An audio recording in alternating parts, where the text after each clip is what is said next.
ಈ ಗಾಡಿಗೆ PPF ಮಾಡ್ಸೋಕೆ ಹೋಗ್ತಾ ಇದ್ದೀನಿ. ಸತತ ಗಾಡಿ ತೊಗೊಂಡು 10 ತಿಂಗಳಾದಮೇಲೆ PPF ಮಾಡಿಸ್ತಾ ಇದ್ದೀನಿ. ಲಾಸ್ಟ್ ವೀಡಿಯೋದಲ್ಲೆಲ್ಲ ನೋಡಿರ್ತೀರ ನನ್ನ ಗಾಡಿಗೆ ಏಟಾಗಿ ಟ್ಯಾಂಕ್ ಚೇಂಜ್ ಮಾಡಿಸಿದ್ದೀನಿ ಆಲ್ರೆಡಿ. ಈಗ ಮತ್ತೆ ಹೊಸ ಟ್ಯಾಂಕ್ಗೆ PPF ಮಾಡಿಸ್ಬಿಡ್ತೀನಿ. ಮೆಟ್ರೋ ಆವರಣ ಹಾರ್ನ್ ಮಾಡಬೇಡಿ. ಯಾಕೆ ಟ್ರೈನ್ಗೆ ಏನಾದ್ರು ಡಿಸ್ಟರ್ಬ್ ಆಗುತ್ತಾ?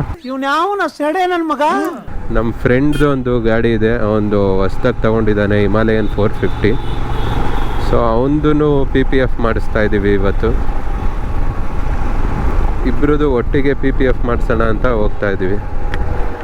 PPF ಅಂದರೆ ಪೇಂಟ್ ಪ್ರೊಟೆಕ್ಷನ್ ಫಿಲ್ಮ್ ಅಂತ. PPF ಅಂದರೆ ಸೇಮ್ ಮೊಬೈಲ್ಗೆ ಸ್ಕ್ರೀನ್ ಗಾರ್ಡ್ ಹಾಕ್ಸಲ್ವ, ಸ್ಕ್ರ್ಯಾಚ್ ಆಗಬಾರ್ದು ಅಂತ, ಅದೇ ಥರ ಗಾಡಿಗೆ ಹಾಕ್ಸ್ತೀವಿ. ಇವತ್ತು ನಾನೇ ಸ್ಕ್ಯಾನ್ ಮಾಡ್ತೀನಿ.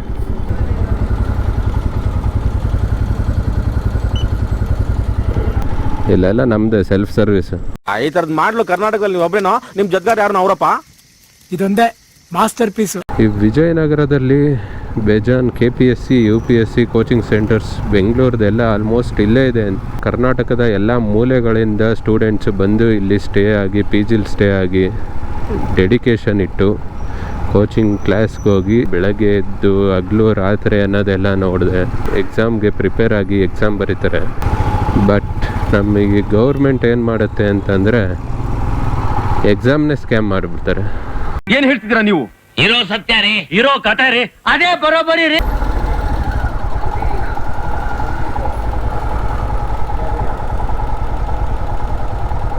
ಸ್ವಲ್ಪ ಹಿಂಗ್ ನೋಡು, ಅದ್ಯಾಕೆ ಹಿಂಗ್ ನೋಡ್ತೀಯ? ಅಂತೂ ಇಂತೂ PPF ಮಾಡಿಸಿದ್ದಾಯಿತು. PPF ಹೆಂಗೆ ಮಾಡ್ತಾರೆ ಅಂತಂದರೆ, ಫಸ್ಟು ಗಾಡಿನ ನೀಟಾಗಿ ವಾಶ್ ಮಾಡ್ತಾರೆ. ಡಸ್ಟ್ ಇದ್ದರೆ ಡಸ್ಟ್ ಮೇಲೆ ಹಾಕಿದ್ರೆ ಅದು PPF ಸರಿಯಾಗಿ ಕೂತ್ಕೊಳ್ಳೋಲ್ಲ.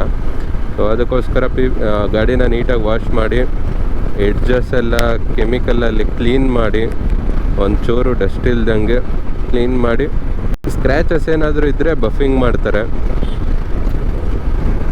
ಸ್ಕ್ರ್ಯಾಚಸ್ ಏನೂ ಇಲ್ಲ, ಹೊಸ ಗಾಡಿ ಈ ಥರ ಇತ್ತು ಅಂದರೆ ಹಾಗೆ PPF ಹಾಕ್ತಾರೆ.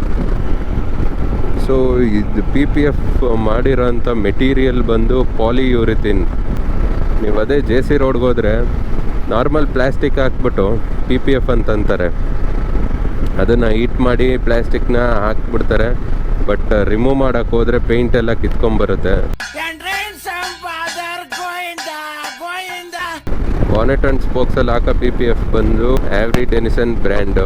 ಸೊ ಒಳ್ಳೆ ಕ್ವಾಲಿಟಿ PPF ಹಾಕ್ತಾರೆ. ಪ್ಲಸ್ 2 ವರ್ಷ ವ್ಯಾರಂಟಿ ಕೊಟ್ಟಿದ್ದಾರೆ. ಏನೇ ಏರ್ ಬಬಲ್ಸು ಅಥವಾ ಆಟೋಮೆಟಿಕ್ ಅದೇ ಏನಾದರೂ ಪೀಲ್ ಆಫ್ ಆಯಿತು ಅಂತಂದರೆ ಫಿಕ್ಸ್ ಮಾಡಿಕೊಡ್ತಾರೆ.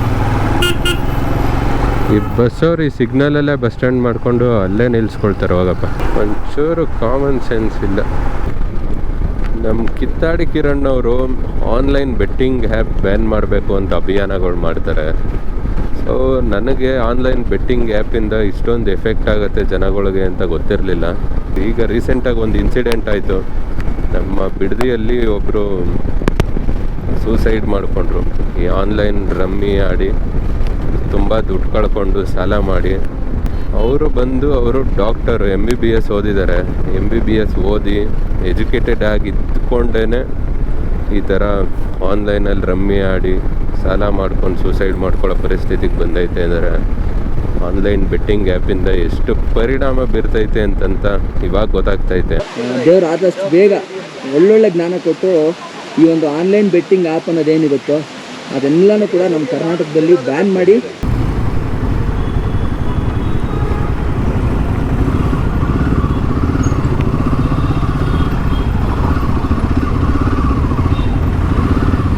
ಎಲ್ಲೆಲ್ಲಿ ಇದು ರೋಡಾ ಏನಿದು? ಕರೆಕ್ಟಾಗಿರೋ ಗಾಡಿ ತೊಗೊಂಡಿದ್ದೀವಿ ನಾವು ಬೆಂಗಳೂರಲ್ಲಿ ಓಡಾಡೋಕ್ಕೆ. ನೋಡಿ,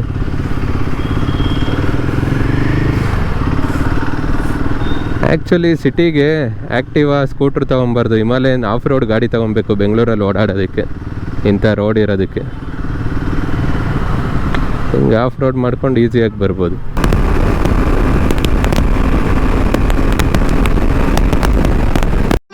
ಮತ್ತೆ ಭೇಟಿಯಾಗೋಣ. ನಮಸ್ಕಾರ.